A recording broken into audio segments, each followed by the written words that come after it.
be here. Let me see if I can get this, repeat this feat of sharing my screen for you all. And I hope this is displaying all right. Yes, we see it. Okay. Again, thanks for having me out. This is maybe it represents a labor of love on our part, a project we had related to LV Thrombi. And it's a paper that was published in JAMA Cardiology called Off-Label Use of Direct Oral Anticoagulants Compared to Warfarin for LV Thrombi. And now I'm trying to see. Here's the paper, for obvious editorial reasons, because it's not, this is a retrospective cohort study, not a randomized control trial. So for editorial reasons, we couldn't use the acronym that we kind of affectionately gave it, but for us, it was the retrospective evaluation of DOACs and vascular endpoints for LV thrombi, what we call red velvet. And so it was motivated by, as Dr. Weissman mentioned, a fairly straightforward clinical question. I'm a simple-minded clinical person foremost, and it's really what to do with an LV thrombus. And we've been dealing with it for over 50 years in cardiology. And there's a lot of really striking clinical phenomena that we treat. And I think right at the top is LV thrombus. It's very visually impressive, especially you see thrombus, a large pedunculated, maybe mobile thrombus in the LV apex, with still some myocardial movement. And you think, wow, I really would like for that not to embolize. Embolism is can have such drastic clinical consequences for the patient, and action seems so urgent, and yet we don't have any good procedural or mechanical approaches for those thrombi. And the mainstay of our treatment's been anticoagulation. And over the last decade, as we've introduced DOACs into our clinical use, and we've substituted DOACs for warfarin for treatment of AFib and prevention of AFib-related stroke and management of venous thromboemboli. It's a natural question that we've all dealt with is, could we use a DOAC for this patient? And maybe as I've kind of stratified the reasons I thought DOACs could be really useful are patients with a warfarin allergy, which you don't see very often. Or what if about a patient with an LV thrombus who has AFib, and they already need to be anticoagulated, and you could use a DOAC for that? Can you piggyback on the DOAC indication for AFib and use that also for your LV thrombus? Or what about a patient who just doesn't want to be on warfarin? They don't like the idea of frequent INR checks, and they'd rather be on something that doesn't need level monitoring. Would DOACs be a suitable treatment for that?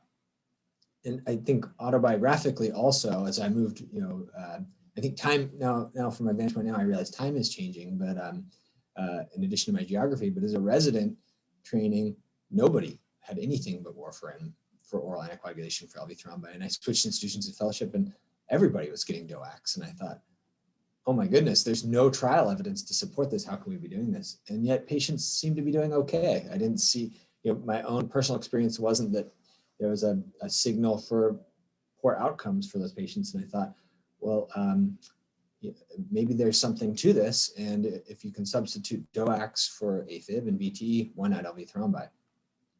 So, there's a slew. I mean, a slew doesn't even do it justice. There are a lot of case reports. They're a little dated now, but over the last 5 years, case reports of people who used DOACs for LV thrombi and reported great outcomes. The thrombi dissolved, the patients did well. And not being able to muster the resources for a randomized trial and feeling like the prospect for that was bleak from funding from pharmaceutical sources, given the poor outcomes of dabigatran for mechanical valves, the low market share, and they're probably feeling content with it being used as an letting it be used, having progressive clinical use creep up for off-label use. I thought, well, we might as well try to assemble some data about the use of DOACs for LV thrombi. And so I did what any trainee would do, and I did a chart review, and I found all the patients at UVA at the time who had been prescribed a DOAC after being diagnosed with an LV thrombus. and I tracked them, and I looked through the chart and I figured out which ones had an embolic event, and I looked at the patients over the same period who had been on warfarin and looked at their embolic events and tried to put some survival curves together and presented a poster at ACC. And I thought I was really gratified to feel like, oh, the patients did similarly. They had similar survival free of strokes and systemic emboli, and felt like kind of I had done my duty to the world of cardiology. And yet, as I started looking at the data, I thought, the limitations of a single center chart review became apparent. Of course, as an observational study, it's limited to a single center, and I felt like I was at a place that maybe was, pardon the pun, but maybe a little more cavalier about using DOACs. Still a small number of patients. We had 75 patients, really only 35 patients who were treated with a DOAC. And then, it was a chart review, so we had passive follow-up. We were just looking in the chart. Oh, were they readmitted with a stroke or systemic embolism? And also what became obvious as I looked at the data is that many of the patients prescribed one agent at the beginning at their diagnosis of LV thrombus ended up switching. And I think my own personal clinical experiences match that. You discharge a patient on a DOAC, and you send them out with a card, and they get 30 days free of rivaroxaban, and at the end of those 30 days, it's not covered, and they end up switching to warfarin. Or they're on warfarin and they don't like the INR checks, and they figure out a way to get over to a DOAC. Just looking at what they were prescribed when they left the hospital, I thought didn't really capture their total clinical course. And a patient who started on warfarin ended up on a DOAC and ended up having a stroke. Is it fair to attribute it to the DOAC that they were on when they had the stroke, or is it fair to attribute to the warfarin they started? And that was kind of the genesis of what became Red Velvet. And I remember at ACC in 2018 with my little poster. Anybody who came by, I said, "We need more people. We need multi-center. If you're interested in this, let me know. I'd love to kind of combine with you and see if we can put together a larger data set." And I think I was maybe a little I scared a few people away. But eventually we found a couple of people who were interested in kind of joining with us. So that was one way we thought we could improve the study, is get multiple centers, which would allow broader perspectives, but also help us aggregate more patients and importantly, more events to look for any differences or absence of difference. We'd love to kind of overcome the limitation of an observational study, and one day that's going to be possible. We'll talk about that. But the other thought is, can we overcome this problem of passive follow-up? And we thought, can we actively follow up with these patients? And is there a way to look at patients who change agents and look at data a little more granularly? So I'm going to go through kind of the paper. So that's kind of the impetus for it, and we'll talk a little about the methods and then the results. And I'm happy, Dr. Weissman and I were talking earlier, I'm used to Journal Club here where there's frequent interruptions and questions, so I'm happy to field anything. And if I don't see a hand, please just interrupt me. Please go right ahead. Working with John Dent, who's a faculty emeritus at UVA now, former president of the Virginia ACC, and the medical director of our Echo Lab there. We collaborated with Michael Kontos and Corey Tranquil at VCU, and then Cody Dean and Grayson Eubanks at UNC.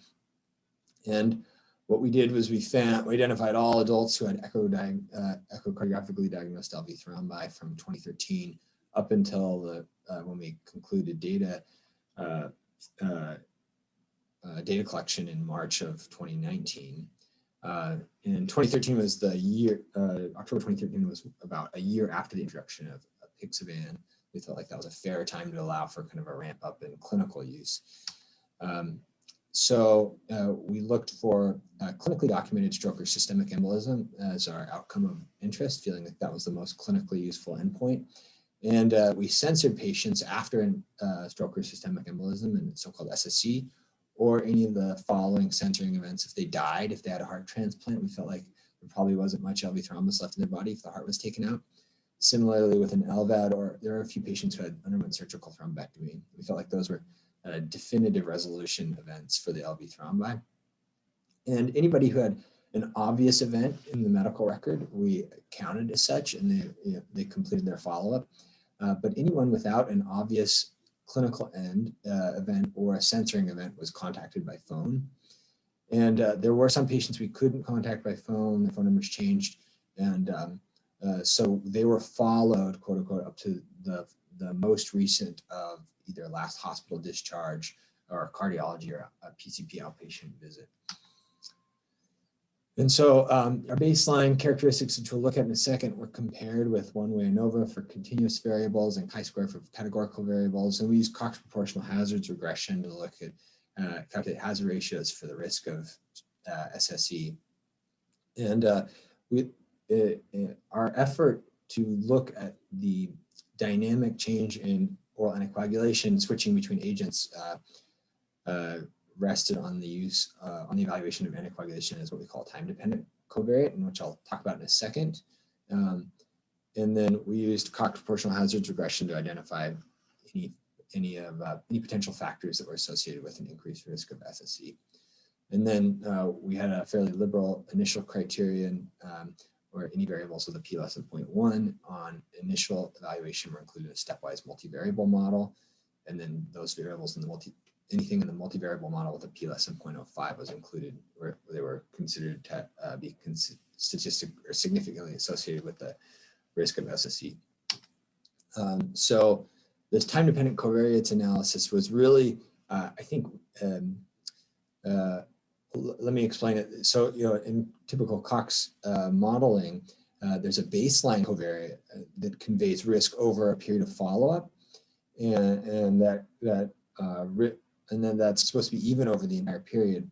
But there are covariates you could imagine that vary with time, in this that can alternate over discrete time intervals. So, for example, you could think of maybe creatinine, a patient whose creatinine changes with time. Creatinine is a very dynamic measurement, as is renal function, and that your baseline creatinine being normal may be a good prognostic marker initially, but if it changes and becomes poor later on over a study period, you want to be able to capture that. And so the follow-up period is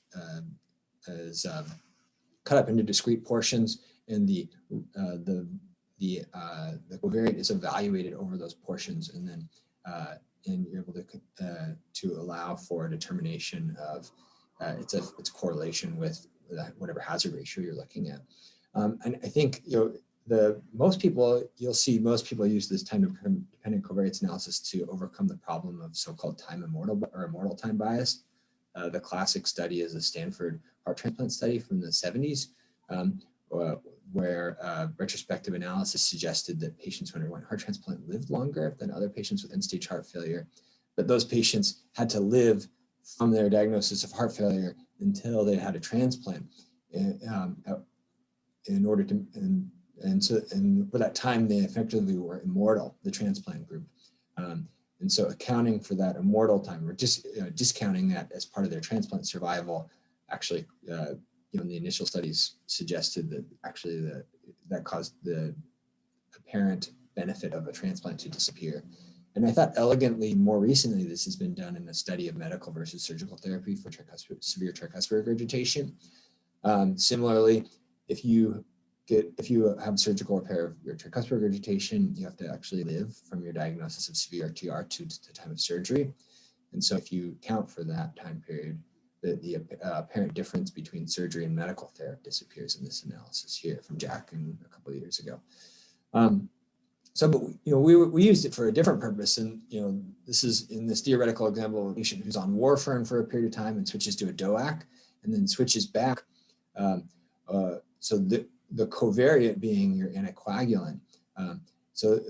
We, in this analysis, which was really the nuts and bolts were developed by Mantle and Beyer for the analysis, and then the construction of kind of Kaplan-Meier style survival curves by Simon and McCouch, is that the patient, for the time that they're on warfarin, they contribute to the warfarin cohort, and you see them, and they're part of that survival curve. And then when they switch agents, they are moved into the DOAC cohort, and they contribute to the survival in the DOAC cohort. And if they switch back, they switch back. And so our data are not presented as granularly as maybe would make this obvious. But if you were to look and have the number of patients at risk here below the x-axis, that you can actually have an increase. We're used to that number of patients just dropping with time, as you see here in the tricuspid regurgitation study. But you can actually see an increase as patients move from one group to another. And you would see that in our group as many patients started on warfarin and some patients started on warfarin and moved over to DOACs. So overall, we had 514 patients in the study. And this is kind of my egg diagram to kind of capture who they were. And so 300 patients had warfarin at any point in the study, and 185 patients had a DOAC at any point in the study. And you can imagine there's a little bit of overlap because the patients who changed, and that's this therapy change group. So 64 patients in total had warfarin at some point and a DOAC at some point, which leaves 236 patients who only were ever treated with warfarin and 121 who were only ever treated with a DOAC. And you can see among DOACs, and I found this highly institution dependent, but the majority of patients treated with a DOAC at any point were treated with apixaban. So, and a very, we had single digits of patients treated with dabigatran, and we talk about how applicable any of this is to a patient with dabigatran, and I think that's a fair question. Here are baseline characteristics. The easiest way being to split the patients into these mutually exclusive groups. So DOAC only, warfarin only, therapy, and patients who had neither. That means either no oral anticoagulation at all, or only parenteral anticoagulation and never were transitioned to an oral agent. And you can see here that there's the DOAC only group had a higher percentage of patients of white ethnicity. And there were also, as you could probably imagine, as you maybe would guess, I should say, atrial fibrillation was more common in patients and venous thromboembolism were more common in patients who are on DOACs only or who switched agents, because the idea being that the clinicians had a concrete reason to use a DOAC, and so they piggybacked on that and double used the DOAC for those indications as well as an LV thrombus. And there's also more ischemic cardiomyopathy numerically in the warfarin group. There are also more patients, understandably, who ended up with stage 5 CKD or ESRD who are on warfarin. So we had a total of 54 events, and with over a median follow-up of 351 days among our 514 patients. So that gives you an event rate of 0.065 strokes or systemic emboli per patient year, the follow-up. Importantly, 54 events was overall. You can see here that there were a total of 17 events in the DOAC group and 14 events in the warfarin group. So really 31, as we kind of look into the nuts and bolts of where the events lay and any potential differences between the groups, we're really looking at those 31 events. And then there were 11 events in patients who only treated with a parenteral agent and 12 in patients only on oral who had, no oral anticoagulation.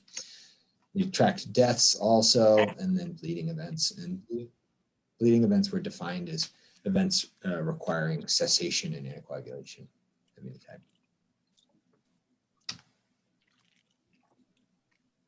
All right, so in our univariable analysis, DOACs were associated with an increased risk of stroke or systemic embolism. The hazard ratio is 2.71. The other, on univariable analysis, a history of a prior stroke or systemic embolism was also associated with an increased risk of having one over the study period. And thrombus mobility was close, and so we included our multivariable model. And we expected that to possibly be based on prior studies that mobile and pedunculated thrombi are higher risk for embolism. But that fell out in the multivariable model, so that we were left with DOAC use in a prior stroke or systemic embolism. Here's the modified survival curves for these. So you can see here, this is time 0 is the date of the index echocardiogram where they were considered to be initially diagnosed with an LV thrombus. You can see this slow divergence of the curves over a long over the long follow-up period. So that was the main kind of primary endpoint, so to speak, kind of a priori designated by us. And the other elements that we looked at here was just thrombus resolution. You know, that's understandably an endpoint that people care about. You know, remember, this is a retrospective study where there was no dictated time frame for follow-up echo, and so we found that 70% of patients had, so there are full 30% of patients who had no follow-up.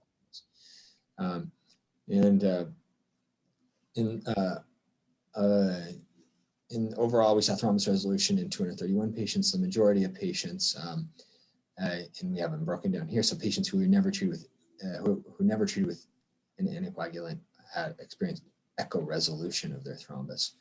But importantly, of those 231 patients, 20 had an embolic event within the next 30 days after the echo resolution, which I think is a statement in itself about using echo resolution as a surrogate for evaluating efficacy of treatment.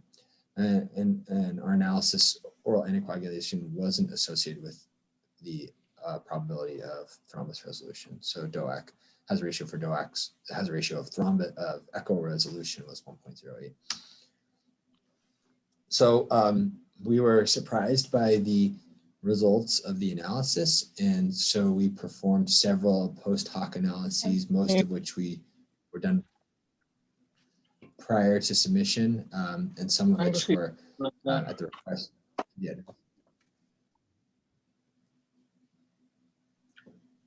Go ahead. And sorry, did I miss a question? People can mute themselves if they don't have a question. If you do have a question, please feel free to jump in.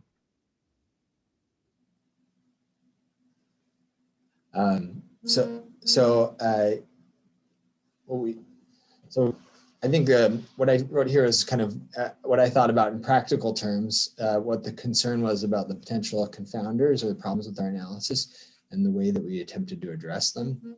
So one is that that there are potentially high-risk embolic variants that will undergo embolization regardless of what you do in terms of anticoagulation. You could imagine a very mobile, stringy thrombus. You can anticoagulate them, but are you really going to prevent an embolic event? And it's possible that these were unevenly distributed among groups. So we excluded thrombi that embolized within 10 days after echo. And it made no difference in terms of our analysis. The hazard ratio was similar and the risk of embolism with DOACs was higher.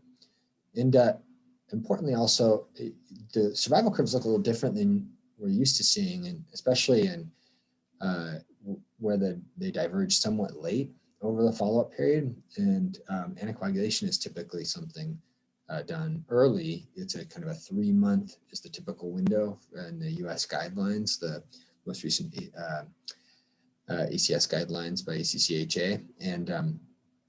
And so we would have expected if there were to be a true difference in effectiveness of anticoagulants for that divergence to occur early. So is the delayed divergence related to other unmeasured confounders?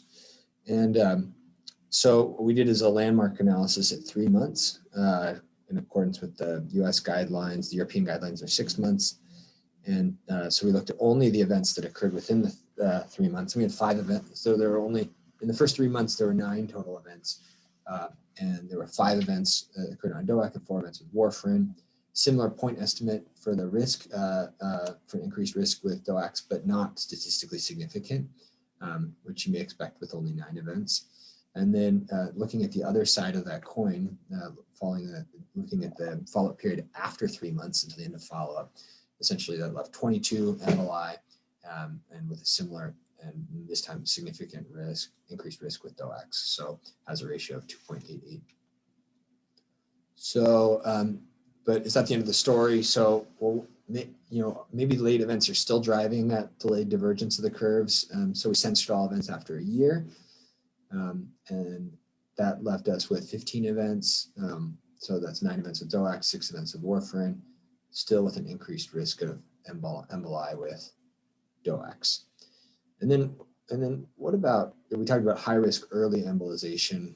The other concern is maybe a variant of the immortal time bias, in that it's that patients with old chronic stable thrombi those thrombi are by their nature going to be older, and older thrombi were around prior to the introduction of DOACs, or maybe the widespread introduction of DOACs. And so those could be disproportionately more likely to be treated with warfarin.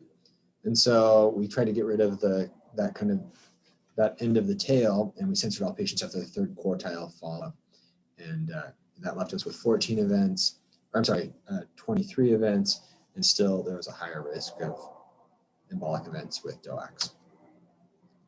And then, so you can imagine us sitting down and trying to figure out what else is there that we're not accounting for. So the other thought is, in this time-dependent analysis where anticoagulants are weighted according to their duration of use, that you can imagine a patient who's treated effectively for 90 days, and then the thrombus resolves and anticoagulation is discontinued. And so that may underweight the effectiveness of short appropriate use periods of anticoagulation. So let's say in this situation, a patient is treated for 90 days, thrombus resolves, and then they go on no anticoagulation. Then in our analysis, only this 90-day period would be credited, so to speak, with the warfarin. But this, let's say years-long period of being free of emboli is not credited to the warfarin, although it was although it was only used for 90 days, it's been effective and beneficial to the patient throughout their life. So what we did was we identified patients who had at least 90 days and then discontinued their anticoagulant, and then credited, so to speak, or reattributed that time to that follow-up time to warfarin. So that basically led to the reallocation of 5 events, and did not affect our ultimate analysis. So there's still a higher risk of embolic events in DOACs. And here I think that here I think is the area that I've been most worried about, and that's that looking at patients between the patients who switch classes may represent a higher risk of embolic events. And maybe it's the switching itself. Maybe we're not bridging, or there's not a good overlap period, and that makes that increases your risk of embolism. Or maybe there's actual decisions, there's factors related to the decision to change. And anecdotally, I will say I have seen patients switched from warfarin to DOACs because INRs are labile, or maybe even sometimes there's a willful desire to turn a blind eye on inadequate adherence, and it's easier to kind of prescribe a medication not knowing and not knowing kind of what level of adherence there is. And there's some interesting pharmacy literature about that for DOACs, whether the lack of monitoring changes our adherence. But I think both those factors could potentially increase your risk of embolic events that could be disproportionately attributed into DOACs. So this is from the supplement, but here there are 71 total changes. So there's 64 patients who changed, and 71 changes, meaning a few patients changed between classes more than once. And you can see that most of the changes were from warfarin to DOACs. And so what we did was we went back and looked at these groups, and we looked at the per group embolic risks. So the warfarin only, therapy change, and DOAC only groups. And there were no differences in embolic risks between those groups. We've separated the 31 events now into 3 groups instead of 2. So it's tough to know how much we've diluted it, but the point estimate is for embolic risk is highest with only, and the p-value is 0.08. So suggests we may be getting closer there. And the therapy change group, which is really the group that we're worried about, this is relative to warfarin, has a hazard ratio of 1.1 for embolic events relative to warfarin. So we didn't see the signal there we were concerned about. I don't know that completely resolves the concern. And then this is a question that came to us as a letter to the editor in JAMA Cardiology. about whether low-dose DOAC regimen, specifically patients on apixaban 2.5 BID, maybe those patients are undertreated and they have a higher embolic risk, and that could explain the difference. So I will say, this is a retrospective study. I felt like it was a big undertaking to track when patients were on agents and when they had events outside of the medical record and to get a hold of them. So it was outside the scope of what we were able to do to track their dose changes throughout their treatment course. So to know when they're on which agent and also which dose they're taking. However, we were able to track down the apixaban dose of all the events that occurred attributed to apixaban. And none of them occurred on a low dose regimen, so the apixaban 2.5, except one dose that we couldn't confirm. I think the patient maybe had passed away. And so we did initial analysis just censoring that event, and that didn't change the results. So we don't think that it was that there was a large group of patients on low dose apixaban who are having these embolic events.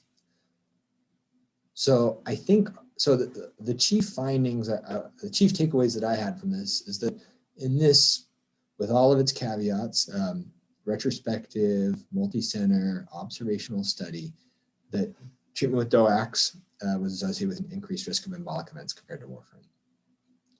And this difference largely persisted after adjustment for other factors and through several analyses. And also, I think a really important takeaway is that a lot of patients are treated with DOACs, for a lot of patients with LV thrombi. So of the 21 patients who had any oral anticoagulation, 185 received a DOAC at some point. So that's 44%. That's almost 1 in 2 patients, which is actually fairly striking for basically a class for an indication that is supported essentially by some case reports and a couple of single center reports. So there are a lot of limitations, some of which I've spoken around. It's retrospective, it's observational, it's hypothesis generating at its best. And there's certainly are unmeasured confounders. I think that treatment switching is still a question in my mind, based less on the data that I culled and more from my anecdotal experience about seeing people switched from warfarin to DOACs and the reasons for them. And the question, we really don't have a good measure of adherence here. We don't have, and I mentioned it here, but we don't have time and therapeutic range for warfarin. We don't have data on prescription refills. If a patient said they were taking an agent, we credited them with taking the agent. Even if there was skepticism in the chart about, a patient had an embolic event, but the patient said they were taking it, we followed what the patient said they were doing. And we really don't have high level or even moderate, medium level thrombus phenotyping. So we did local measurement of the thrombus area, largest 2D area, and we looked at thrombus size. That there's some error in that, and it was local. It's locally done. We didn't do central adjudication. And then characteristics like morphology and mobility were taken from the echo reports. So you can imagine there's a high degree of variability in the way that a thrombus morphology or mobility is characterized by echo. We couldn't verify the dosing across all agents. We did look at loads, and we didn't see any signal for difference related to loads, like a VTE style load for DOACs. And there's this late separation of the curves.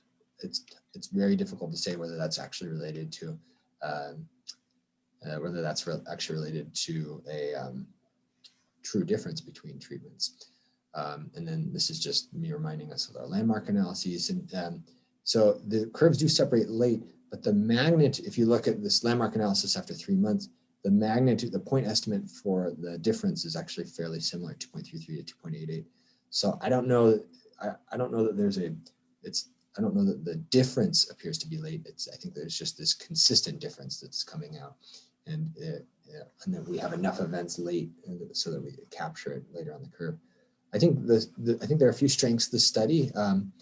It's a multi-center analysis, imperfect as though the effort was. We were able to draw on multiple institutions' perspectives. We contacted patients for follow-up and to catalog their events, which was very difficult, but I think ultimately helpful. We used the best method we could find to track the real world dynamic nature of people changing between oral anticoagulants.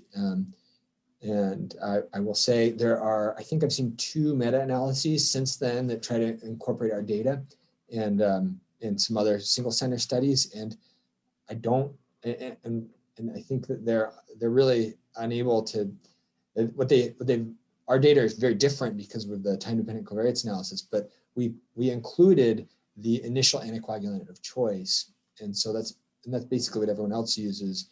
And if you look at our events, a very large number of our events are not true to the initial anticoagulant of choice. So the patient has an event on warfarin, for example, but they've started on a DOAC. And so you're misattributing many events. We use clinical events as opposed to surrogates like echo resolution. And then our number of events, we had, which is much higher. So we had 54 total embolic events, really 31 is what we're playing with among patients on oral anticoagulation. The next highest published report we saw was 5 events. And that was the single center study that we had published before we presented at ACC. So everything else involved fewer than 5 clinical events. So I think it's hard to really assess any potential differences. So I will say I did not expect this results, and I'm not certain that that it actually represents a difference between the agents. But the question is how could possibly DOACs and warfarin perform differently, and for LV thrombi? And I think that I have several ideas on this. One is that we first started using DOACs for atrial fibrillation and stroke prevention, and that's largely thrombus prevention in the left atrial appendage. Although we know that there are left atrial appendage thrombi as well, but thrombus prevention is really a different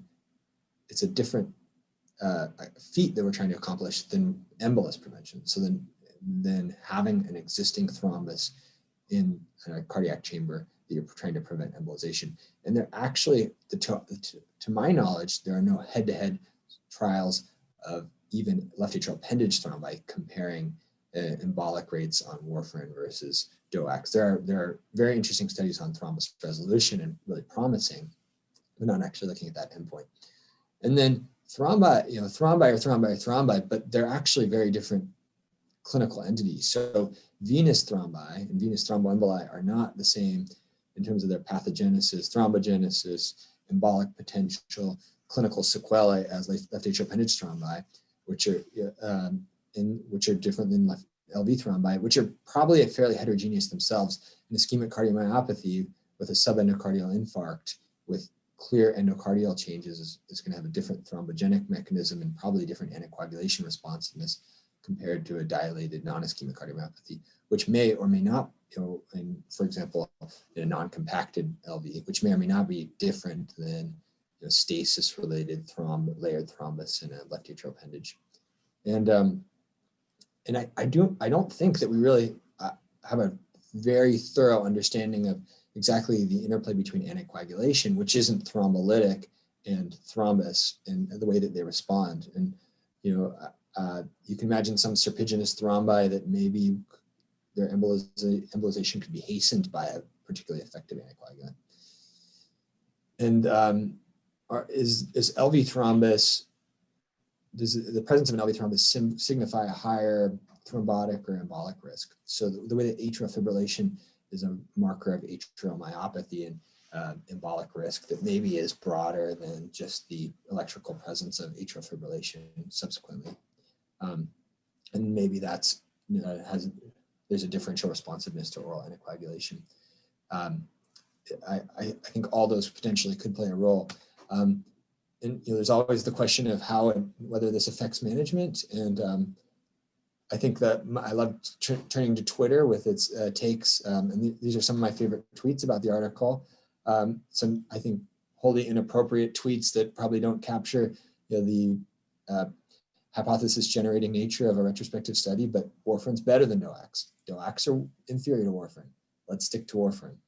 And but I think these are probably the truer indication of the way people view the study. And so now when trainees ask why I prefer warfarin over DOACs, I actually have a reasonable study to send their way, or maybe best captured is finally a paper that confirms my biases. So I think it's a Rorschach test for what you think about LV Thrombi. People that are skeptical of not introducing a new agent without clinical trial evidence are going to be skeptical, and they're going to feel like this is, an arrow in their quiver. And people that feel like DOACs are going to be helpful are going to point out this is a retrospective observational study and it has a lot of flaws. And I don't think we can hang our hat on it. And finally, just a quick epilogue is AHA this last fall. There was presented the results of the first trial for LV Thrombi for DOACs. I'm sorry, for DOAC for LV Thrombi. This is the no LVT trial run out of Egypt, and it involved 79 patients who were randomized 1-to-1 warfarin rivaroxaban, no loads. So there's no bridging for warfarin, and they're starting on rivaroxaban 20 milligrams daily, followed, it seems like, over 6 months. So here in March, so this is November, here in March, there's no manuscript published for this. So I don't have the full details of this. But so they showed fairly similar groups of patients that, interestingly, they had this fairly organized way of following the thrombi. They had 1 month, 3 month, and 6 month follow-up echoes. And you can see that there was much higher rate of thrombus resolution at 1 month, and that by 6 months, warfarin had caught up. They tracked bleeding, which was higher in the warfarin group. And then they had 6 embolic events, 4 strokes and 2 systemic emboli in the warfarin group and none in the rivaroxaban group. So there was a difference. So there's a statistical difference early on in resolution. And then there's importantly a difference in favor of rivaroxaban for the risk of embolic events. So the opposite, essentially, what we saw in Red Velvet. The one striking thing to me was just how many embolic events they had in a fairly small group of patients followed for a short period of time. So 6 embolic events, striking as very high in warfarin, in 40 patients treated with warfarin. And you can think about your own clinical experience, whether you see that high rate, whether you see 15% embolic event rate in your patients with LV thrombi.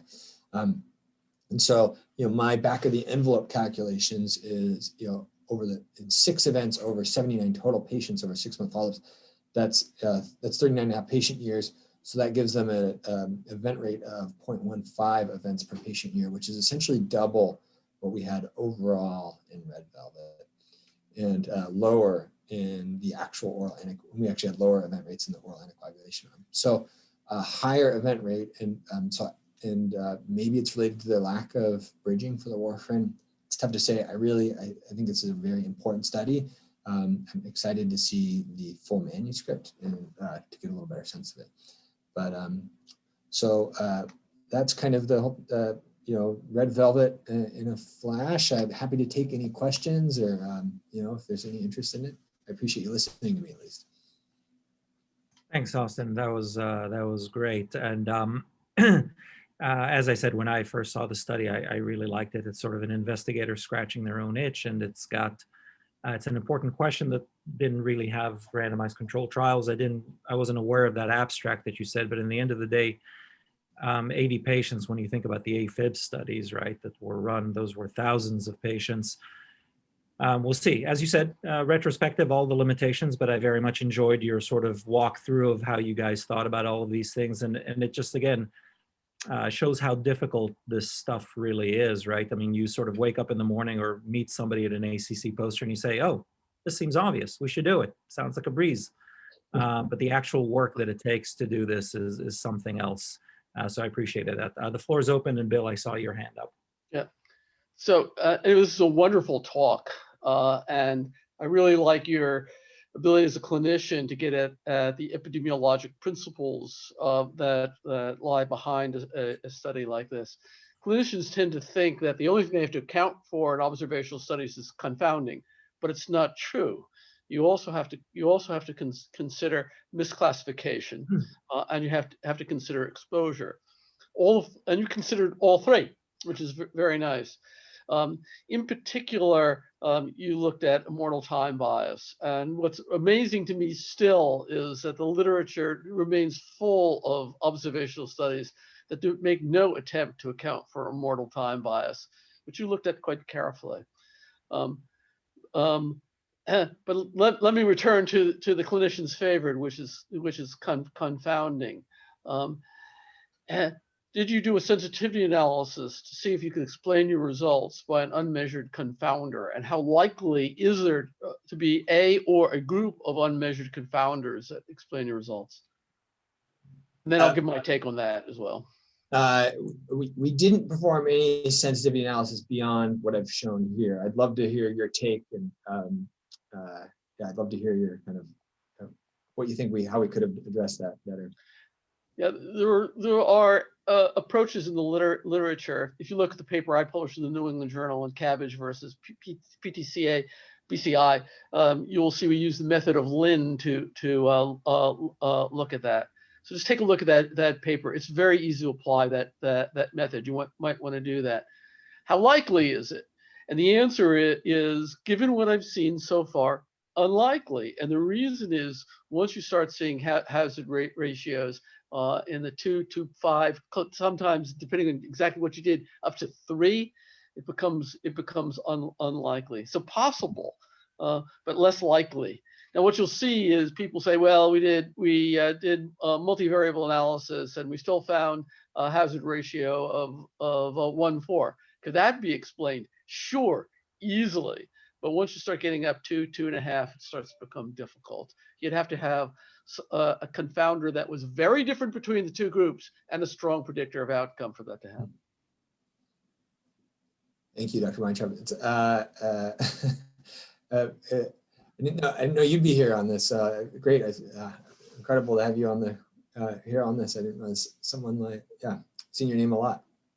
It's good to have your feedback and comments. Well, welcome to the group of people who know how to do these studies. It was really terrific. This is David Liu. Congratulations on this the study. Is a lot of work. As you mentioned, all the confounding factors are involved. So the conclusion, what I took is that I was concerned with the high crossover rate from the warfarin to the DOAC group. If they cross over because non-compliance, whether they're non-compliant taking the DOAC is another question, especially in addition to the cost issue. The data that would hang my hat on would be there was no difference in the events when you compare the warfarin only and DOAC only treated group. So that's, if I have to, because all the crossovers and everything else, that's the two groups I would look at carefully. And finally, the high death rate. You say you adjust for the high death rate. That is quite remarkable. The death rate in the warfarin group was over twice that of a NOAC group, and the group that was treated, not treated, even had a higher death rate. And you say you adjusted for that and there was no difference. I'm not sure, is that something that we can rely on? I'm more worried about the final death. Is such a major difference between the groups.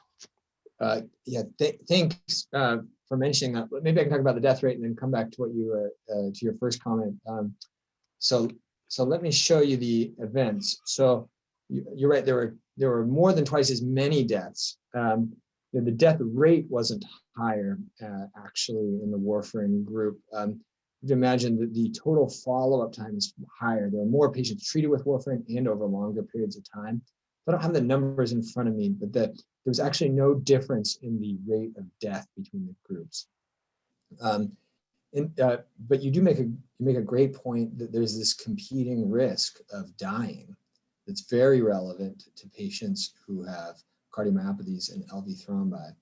And usually and what you'll see in the literature and what I've seen is that competing risks, situations where there's a relevant competing risk, it's best to look at cumulative incidence rather than survival.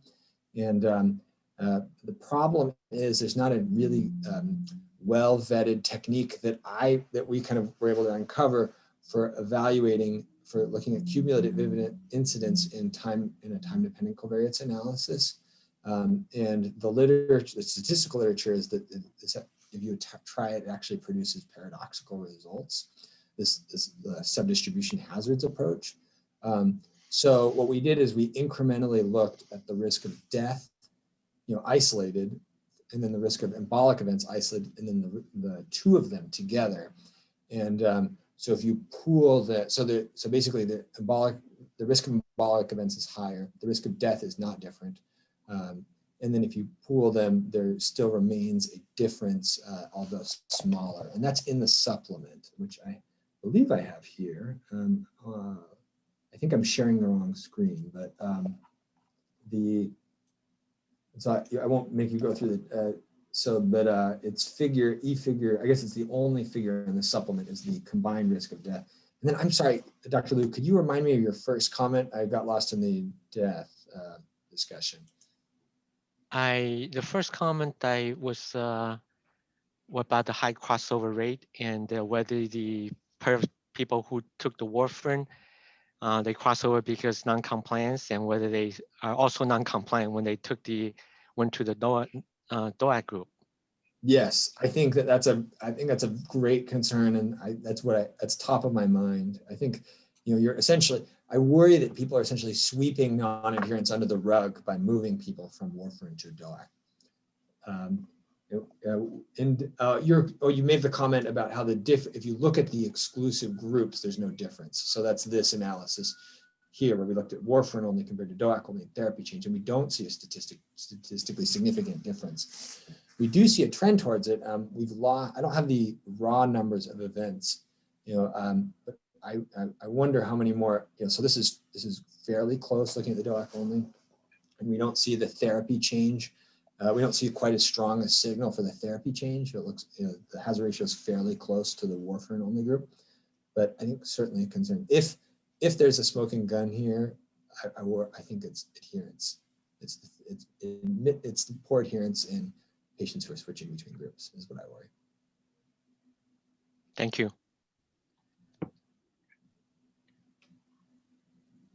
Other comments or questions? So what's the next? I was going to ask. So Austin, great talk. What's the next step in this? Do you think there's now this other randomized trial? What more do we need? I would say, I think clinical practice is clearly moving strongly in the direction of DOACs for all the pragmatic reasons we know. The less we do warfarin, the less good we are at it. And time and range is always and management is always tough. I mean, even anticoagulation clinics are less and less a thing these days because of the decline in use of warfarin. So what's the next step here to be certain we've got this right? I think I can venture my opinions. I won't pretend to be the most. There's a lot of eminent cardiologists here, and I won't pretend to have any better perspective on it than anyone. But I will say I think from an evidentiary standpoint, there's half a dozen clinicaltrials.gov trials on this. So I think we'd like to see the no LVT trial published, and there's a few others that I'm optimistic.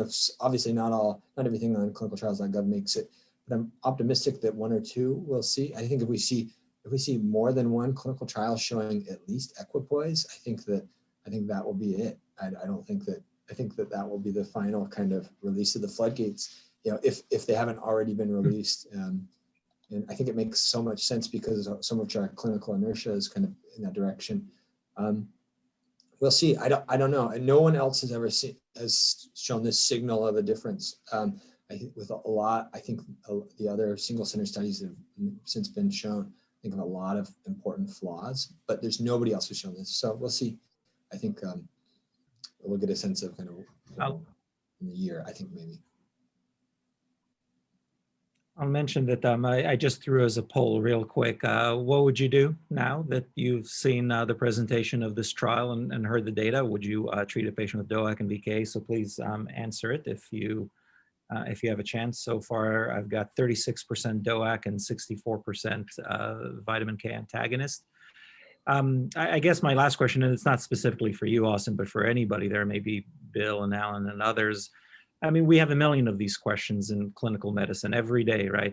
We wake up and we've got to treat these patients today, and we can't wait for randomized trials. And in many ways, we're dependent on industry, right? How interested is industry in the question? How hard is it to get federal funding for these things? how do we move forward? Is Europe the answer? Countries like Scandinavia or UK, where they have national health systems that can give us big data fast?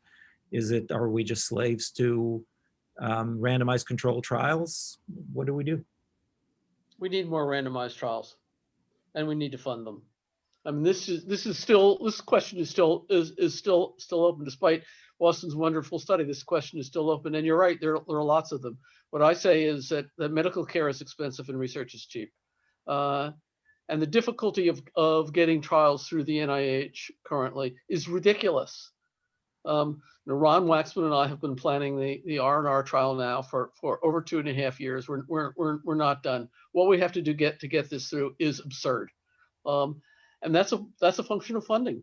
We really need to fund randomized trials, and for societal issues like this, we cannot rely on industry. But we expect CMS to pay for this stuff no matter what. But don't fund the randomized trials. It's very foolish public policy.